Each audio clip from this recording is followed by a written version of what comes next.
नमस्कार। आप सभी का बहुत बहुत स्वागत है मेरे चैनल हमारे सारे ज्योतिष में। मैं डॉक्टर कौशल्या बहार आज आपके लिए कुछ विशेष लेकर आई हूँ। आज का जो हमारा विषय है वो है कुंडली विश्लेषण का विषय।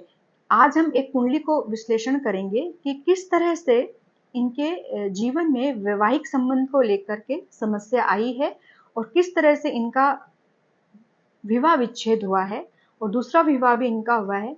कौन से ऐसे ग्रह हैं जिनके कारण इनके जीवन में समस्या आई है, विवाह को लेकर के समस्या आई है या वैवाहिक संबंध जो है इनके विच्छेद में है। आज इसी के विषय में हम आपको जानकारी देंगे। मैंने आपके सामने एक कुंडली बनाई है जिसमें कि लग्न कुंडली है और नवमांश कुंडली भी है। यदि आपको मेरा एक कार्यक्रम अच्छा लगे तो आप मेरे वीडियो को लाइक कीजिए, शेयर कीजिए और मेरे चैनल को सब्सक्राइब करना बिल्कुल भी न भूलें। चलिए बात करेंगे इस कुंडली की जो आपके सामने मैंने बना रखी है कि इस कुंडली में किस तरह से विवाह को लेकर के समस्याएं आई है और क्यों आई है। ऐसा कौन से ग्रह जिम्मेदार है इस कुंडली में विवाह को लेकर के। तो हम इसके विस्तार पूर्वक आपको जानकारी देते हैं। यहाँ पर जो लग्न कुंडली बनी है वो यहाँ पर मिथुन लगन की कुंडली बनती है। मिथुन लगन की कुंडली है और राशि है यहाँ पर कर्क राशि। जैसा कि लग्न जो है और लग्नेश यहाँ पर बुध बनते हैं जो कि एक अच्छी स्थिति में है, कन्या राशि में है, जो उच्च के होते हैं। अब इनके बलाबल आदि की भी हम आपको जानकारी देते हैं। जैसा कि लग्न का मान है 6 अंश का और लग्न का जो नक्षत्र है वो है मृगशिरा नक्षत्र। मृगशिरा नक्षत्र जो होता है वो मंगल का नक्षत्र होता है और यहाँ पर जो मंगल है वो कर्क राशि में विराजमान है, जो कि मंगल कर्क राशि में आकर के नीच के होते हैं। पहला पॉइंट ये है यहाँ पर। अब दूसरा है कि लग्नेश बुध जो है वो उच्च के हैं, कन्या राशि में उच्च के होते हैं, लेकिन उनके जो अंश है वो यहाँ पर 4 अंश के हैं और उत्तरा फाल्गुनी नक्षत्र में है, मतलब सूर्य के नक्षत्र में है, मित्र के नक्षत्र में है यहाँ पर ये। लेकिन अंश वाइज ये यहाँ पर सिर्फ 4 अंश के बनते हैं जो कि मृत अवस्था में है, जो कि इनका मृत अवस्था मान सकते हैं। मतलब यहाँ पर बुध बहुत ज्यादा बली या पावर में नहीं कह सकते हम। लग्न जो है वो भी 6 अंश का माना जा रहा है। यहाँ पर जो लग्न के अंश है वो भी 6 अंश है। अब है कि लग्न और लग्नेश की जो स्थिति है वो हमने आपको बताई। अब है कि अब इनका सप्तम भाव देखें, क्योंकि इनके सप्तम भाव के जो अधिपति देव हैं वो हैं गुरु, जो यहाँ पर तीसरे भाव में बैठे, मतलब पराक्रम भाव में आकर के बैठे हैं। और इनकी राशि जो बनती है वो है सिंह राशि। सिंह राशि है और जो इनके अंश प्राप्त हैं इनको वो है 4 अंश। और नक्षत्र जो है गुरु का वो है मघा नक्षत्र। मघा नक्षत्र जो होता है वो केतु का नक्षत्र होता है और ये बाल अवस्था में है, मतलब ये यहाँ पर बाल अवस्था लेकर बैठे, मतलब थोड़ा इनके पास में पावर है, बाल अवस्था में है। लेकिन दूसरी बात है कि अब केतु का नक्षत्र भी हम देखें, क्योंकि जब किसी ग्रह का नक्षत्र नक्षत्र के जो स्वामी है वो कहाँ पर विराजमान है और जिन ग्रहों के नक्षत्र होते हैं वो भी किस नक्षत्र के हैं वो भी बहुत ज्यादा मैटर करता है। जब हम किसी कुंडली का विश्लेषण करते हैं तो केतु जो है वो तो नवम में बैठे हैं और गुरु को अपनी दृष्टि दे रहे हैं। लेकिन केतु जो है वो राहु के नक्षत्र के हैं। राहु का जो शतभिषा नक्षत्र है उनके हैं और उनको जो पावर मिली है वो 13 अंश के होकर के राहु यहाँ पर बैठे हैं, जो युवा अवस्था में है। 13 अंश पर ये युवा अवस्था में होते हैं जो काफी पावरफुल होते हैं। राहु जो है इनकी कुंडली में बहुत ज्यादा पावर में आकर के बैठे हैं।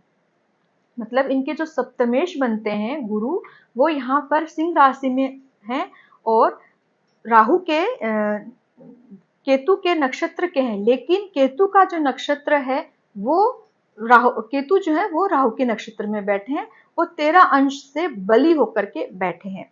और वैसे भी राहु का अंश भी देखें तो वो भी 13 अंश के होकर के यहाँ पर बैठे हैं। मतलब राहु जो है वो काफी बली होकर के बैठे हैं और युवा अवस्था में होकर के बैठे हैं। अब है कि अब देखेंगे कि भी ऐसा क्या है जो इनका विवाह विच्छेद हुआ या विवाह टूटा, इनका मतलब वैवाहिक संबंध इनके अच्छे नहीं रहे, ऐसा क्या हुआ। पहली बात तो ये कि इनका जो सप्तमेश है, गुरु है, वो चांडाल दोष में आ गया है। यहाँ पर चांडाल दोष लग गया गुरु को। और दूसरा है कि शनि को श्रापित दोष भी लगा। शनि इनके नवमेश होते हैं, राहु के साथ में आने से श्रापित दोष भी हुआ। तो इनके विवाह पर का जो ग्रह है, मतलब गुरु जो है, वो दो दोषों से युक्त हो गया, चंडाल दोष से भी हो गया और श्रापित दोष से भी युक्त हो गया। अब दूसरी बात है कि यहाँ पर शुक्र जो है, क्योंकि किसी भी पुरुष की कुंडली में शुक्र का अवलोकन भी जरूर करना चाहिए। जब हम विवाह से संबंधित जब कुछ देखते हैं हम, तो शुक्र की अवस्था को भी देखना चाहिए। जो शुक्र जो है वो कन्या राशि में आ गए हैं, तो यहाँ पर शुक्र जो होते हैं वो नीच के माने जाते हैं। तो यहाँ पर शुक्र का भी यदि हम विश्लेषण करें तो शुक्र को भी यहाँ पर थोड़ी पावर देखी जाए तो शुक्र को भी पावर कम मिली हुई, क्योंकि वो नीच के हो जाते हैं। और इनका जो सूर्य है वो भी 0 अंश का है और अपने ही नक्षत्र के हैं, लेकिन वो अंश वाइज कमजोर है। यहाँ पर 0 अंश के सूर्य बनते हैं। वैसे सूर्य का यहाँ पर बहुत ज्यादा प्रभाव कुंडली में देखने को नहीं मिल रहा है। सूर्य जो होते हैं वो पराक्रम के कारक हैं, वो ज्यादा पावर में आकर के यहाँ नहीं बैठे। यहाँ पर सूर्य ने कुछ ज्यादा इनके वैवाहिक संबंध को नहीं बिगाड़ा। यहाँ पर सबसे ज्यादा राहु ने इन्हें तकलीफ दी है। जो वो क्यों दी है वो भी हम आपको बताते हैं। अब जब इनका विवाह हुआ तो इनको दशा जो चल रही थी वो शुक्र की दशा चल रही थी, जो स्वयं यहाँ पर नीच के होते हैं, लेकिन बैठे कहाँ पर है, चतुर्थ भाव में है। तो ऐसा शुक्र विवाह तो जरूर कराता है कि चौथा घर जो है हमारी गृहस्थी का भी रहता है, हमारे चल अचल संपत्ति का भी होता है, स्थायित्व सुख का भी रहता है। तो उसने अपनी दशा में विवाह भी करवाया, लेकिन उस समय शुक्र की दशा में राहु का अंतर चल रहा था। राहु जो है वो 13 अंश के होकर के बैठे हैं। अब है कि जब इनका विवाह हुआ तो शुक्र की दशा और उसके अंदर में राहु का अंतर चल रहा था। तो जैसे ही विवाह हुआ इनकी समस्याएं शुरू हो गई, विवाह को लेकर के समस्याएं जो थी वो शुरू हो गई। लेकिन जैसे कि मिथुन लगन के लिए शुक्र की महादशा इतनी बुरी भी नहीं होती है, क्योंकि यहाँ पर वो पंचमेश बनते हैं, तो यहाँ पर इस भाव का बहुत ज्यादा फल देते हैं। तो किसी न किसी तरह से इनका विवाह चलता गया, कुछ समस्याओं के साथ में इनका विवाह भी चला, लेकिन एक समय आने के बाद में इनका विवाह विच्छेद हो गया। वो कब, जब शुक्र के बाद में इनको सूर्य की महादशा लगी और सूर्य में जब राहु का अंतर आया तो इनका विवाह विच्छेद हो गया, विवाह टूट गया। क्योंकि यहाँ पर देखिए कि लग्न केंद्र में कोई ऐसे पापी ग्रह नहीं बैठे हैं, न लग्न में बैठा है न सप्तम में बैठा है, ऐसा कोई पापी ग्रह ज्यादा नहीं बैठा है। सूर्य जरूर है, लेकिन सूर्य 0 अंश का होकर के यहाँ पर अंश वाइज कमजोर है सूर्य, तो सूर्य का यहाँ पर ऐसा कोई रोल नहीं है। तो यहाँ पर क्या है, केंद्र में कोई ग्रह इनको ऐसा क्रूर ग्रह प्रभावित इनके वैवाहिक जीवन को नहीं कर रहा है, लेकिन सप्तमेश की जो स्थिति है वो यहाँ पर आकर खराब हो रही है। चंडाल दोष से भी युक्त हो रही है और श्रापित दोष भी इसको लगा हुआ है, इनके सप्तम भाव के स्वामी गुरु को। तो यहाँ पर ये भाव पूरा इंडिकेट करता है कि यहाँ पर मैरिड लाइफ थोड़ी सी प्रॉब्लम है, थोड़ी सी क्या ज्यादा प्रॉब्लम है यहाँ पर। तो इनका विवाह जो है वो सूर्य की महादशा में राहु के अंतर में ही टूटा, क्योंकि शुरुआत भी राहु से हुई इनके जीवन की, वैवाहिक जीवन की शुरुआत राहु से हुई, समस्या भी राहु में आई, और जब विच्छेद हुआ तब भी राहु इनको लगा हुआ था। तो इस तरह से पूरी तरह से राहु इनके वैवाहिक जीवन को नष्ट करने के लिए बहुत समर्थ थे, वान बना यहाँ पर, क्योंकि वो 13 अंश का होकर के बैठा है। और सतभिषा नक्षत्र में केतु है, वो भी राहु के नक्षत्र, माफ कीजिए, केतु का नक्षत्र भी सतभिषा है, वो भी राहु का नक्षत्र है। क्योंकि सतभिषा नक्षत्र जो है वो अपने आप में बहुत भयंकर नक्षत्र होता है राहु का, वो भयंकर ही और बुरे परिणाम वाले ही कार्य करवाता है सतभिषा नक्षत्र। अब इनके नवमांश आठ को भी हम देख रहे हैं, तो नवमांश आठ में भी क्या है, राहु इनके चौथे भाव को देख रहा है, शनि इनके लगन में आ गया। हालांकि यहाँ पर गुरु है, कोई समस्या नहीं, लेकिन लग्न में जो शनि है वो भी यहाँ पर किसी न किसी तरह से सप्तम भाव को प्रताड़ित कर रहा है। और राहु की और केतु की जो संबंध बन रहा है यहाँ पर, वो भी वैवाहिक जीवन को खराब करने के लिए बहुत तरह से जिम्मेदार होते हैं। अब है कि भाई ये सारी जब चीजें हैं इनके साथ में हुई है, तो क्या किसी तरह से इस बुरे अंजाम को या बुरे रिजल्ट को हम बदल सकते थे, या कहीं ना कहीं से हम इस चीज को पॉजिटिव कर सकते थे? बिल्कुल। यदि क्या होता है कि यदि आपका विवाह होता है, उस समय जो दशाएं चलती हैं, यदि उसमें राहु का अंतर आया है, राहु आपके लिए कितना फेवरेबल है। हालांकि मिथुन लगन के राहु कोई खराब नहीं होता है, राहु का यहाँ बैठना भी बुरा नहीं है, लेकिन अब इस ग्रह की युति किसके साथ में बनी है? सप्तमेश के साथ में बनी है, तो यहाँ पर वो पीड़ा दे रहा है सप्तम भाव को, या इनकी मैरिड लाइफ को यहाँ पर राहु प्रताड़ित कर रहा है। तो जब वैवाहिक संबंध हम बनाने जा रहे हैं, विवाह हो रहा है, उस समय राहु की दशाएं नहीं होनी चाहिए। यदि चल भी रही है तो राहु कहीं ना कहीं वेल प्लेस्ड रहना चाहिए, कहीं ना कहीं सप्तम भाव से इसका रिलेशन राहु का नहीं होना चाहिए। पहली बात तो ये कि इनका विवाह 24 से 25 वर्ष के आयु के मध्य में हुआ, और शुक्र में राहु का जब अंतर चल रहा था तब हुआ। तो उस समय विपरीत परिस्थितियां रहती हैं, उस समय विवाह नहीं करना चाहिए, राहु के अंतर में इनका विवाह नहीं होना चाहिए था। हम उस तरह से हम इसको टाल सकते थे कि जो बुरी स्थितियां हुई वो नहीं होती यदि राहु की प्रत्यंतर में ये विवाह नहीं करते। और पुरुष की कुंडली में यदि शुक्र के साथ में सूर्य जब भी आता है, हालांकि सूर्य इनकी कुंडली में 0 अंश का है, ज्यादा प्रभावशाली नहीं, इसलिए इनका विवाह जो है वो बहुत कम उम्र में या जल्दी इनका विवाह हो गया। ज्यादातर शुक्र और सूर्य की जब युति कुंडली में होती है, चाहे वो पुरुष हो या स्त्री हो, उनके विवाह में देरी होती है, मतलब वैवाहिक संबंध स्थापित करने में लेट होती है। तो इनको पहली बात तो ये इनका विवाह लेट होना चाहिए था, या लेट कर सकते थे, राहु के अंतर को टालकर ये कर सकते थे। और दूसरा कि विवाह जब विच्छेद हुआ तभी भी राहु का अंतर चल रहा था, ये होता कि अपनी कुंडली को भली प्रकार विश्लेषण करवाते किसी ज्योतिषी से, तो ये अपना समय क्या चल रहा है इनकी कुंडली में, कहीं पर इनका वैवाहिक संबंध खराब तो नहीं होने वाला, यदि इसका विश्लेषण ये भली प्रकार करवाते तो इस स्थिति से बहुत हद तक हम इस स्थिति को टाल सकते थे, या कह सकते हैं कि म्यूचुअल अंडरस्टैंडिंग भी यहाँ पर यदि बना के चलते, राहु का अंतर टालते आप, और आने वाला समय आपको पता है कि सूर्य में राहु का अंतर आने वाला है, और सप्तमेश पाप प्रभाव में है, तो कहीं ना कहीं किसी न किसी तरह की वार्तालाप करके या किसी से बातचीत करके हम इस चीज को आगे बढ़ा सकते हैं, या इस चीज को हम टाल भी सकते हैं।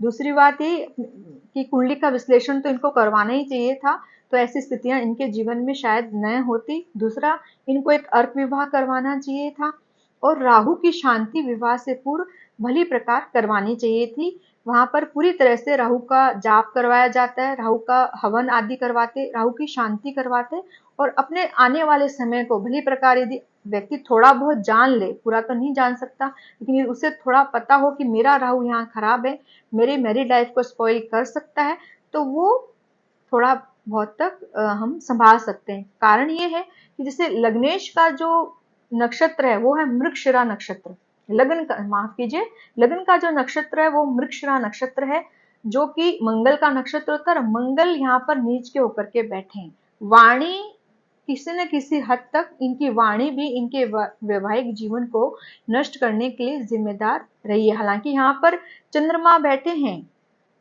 कर्क राशि है, तो कर्क राशि ऊपर से बहुत कठोर होती है, लेकिन अंदर से बहुत संवेदनशील कह सकते हैं वैसे जातक को। तो यहाँ पर मंगल ने बहुत कुछ, इनकी वाणी ने भी काफी कुछ इनके लिए बिगाड़ा है, क्योंकि मंगल वाणी में बैठे हैं, और 1 2 3 4 चतुर्थ दृष्टि से पंचम को भी देख रहे हैं, पंचमे स्वयं नीच के होकर के बैठे हैं, तो वाणी में मंगल का दोष हो गया, इनकी बुद्धि में मंगल का दोष हुआ। तो यहाँ पर मंगल जो है कहीं ना कहीं इनको प्रभावित कर रहे हैं, और भाग्य पर भी मंगल की दृष्टि होती है, क्योंकि मिथुन लगन के हैं, तो मिथुन लगन में मंगल जो होते हैं बहुत प्रभावकारी ग्रह नहीं माने जाते। एक तरह से हम कह सकते हैं कि इनके मित्र ग्रह नहीं होते, क्योंकि षष्ठेश छठा भाव भी मंगल को प्राप्त होता है, तो यहाँ पर मंगल सर्वाधिकारी एक तरह से फ्रेंडली नहीं होते हैं, और वो भी नीच के होकर के बैठे हैं कुटुंब भाव में, वाणी भाव भी होता है, कुटुंब भाव भी है, तो कहीं ना कहीं यहाँ पर मंगल ने भी इनको किसी न किसी रूप में दोष जरूर लगाया। अब बात है कि इनका विवाह जो है राहु के कारण टूटा, और हमने ये भी बताया कि किस तरह से इसको हम टाल सकते थे, लेकिन इनका दूसरा विवाह भी हुआ। वो किस लिए हुआ, उसके लिए कौन से ग्रह जिम्मेदार हैं? यहाँ पर गुरु जो है वो सिंह राशि में होकर के बैठे हैं, और वो है केतु के नक्षत्र के हैं, बाल अवस्था में है, 4 अंश के होकर के बैठे हैं। और गुरु जो है वो अपने घर को देख रहा है, गुरु अपने घर को देख रहा है, और गुरु यहाँ पर बली है। नवमांश चार्ट में भी गुरु को बल प्राप्त है, लेकिन राहु ने अपने काल में या अपने जो उनका जो टाइम पीरियड चला उसमें उस चीज को डिस्ट्रॉय कर दिया, लेकिन गुरु फिर भी बली है। गुरु नवमांश चार्ट में भी यहाँ बैठे हैं, केंद्र में बैठे हैं, सप्तम में बैठे हैं एक तरह से। तो यहाँ पर भी गुरु अपने घर को देख रहे हैं, 1 2 3 4 5, पंचम दृष्टि गुरु यहाँ पर दे रहे हैं।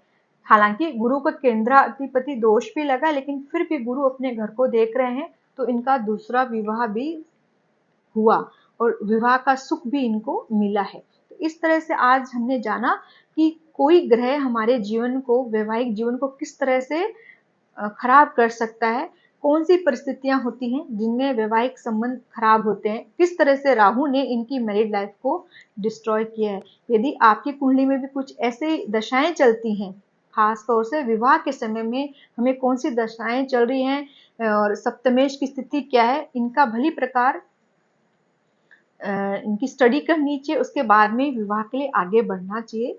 लेकिन मेरा ये भी मानना है कि यहाँ पर सिर्फ एक ही कुंडली ही जिम्मेदार नहीं होती है, इनकी स्पाउस की कुंडली भी किसी न किसी रूप से जरूर यहाँ पर जिम्मेदार रही होगी। मैच मेकिंग जब हम करते हैं तो 2 कुंडलियों में यदि ग्रह स्थितियां खराब है तो ऐसे मैच मेकिंग कृपया करके नहीं करने चाहिए। कहीं ना कहीं यदि इनकी कुंडली में ऐसा कोई दोष है तो सामने जो स्पाउस हैं उनकी कुंडली में इस तरह का दोष नहीं होना चाहिए। तो इस तरह से हम इन विपरीत परिस्थितियों को टाल सकते हैं। तो आशा करती हूँ कि आपको मेरी आज ये कुंडली विश्लेषण का जो कार्यक्रम है आपको पसंद आया होगा।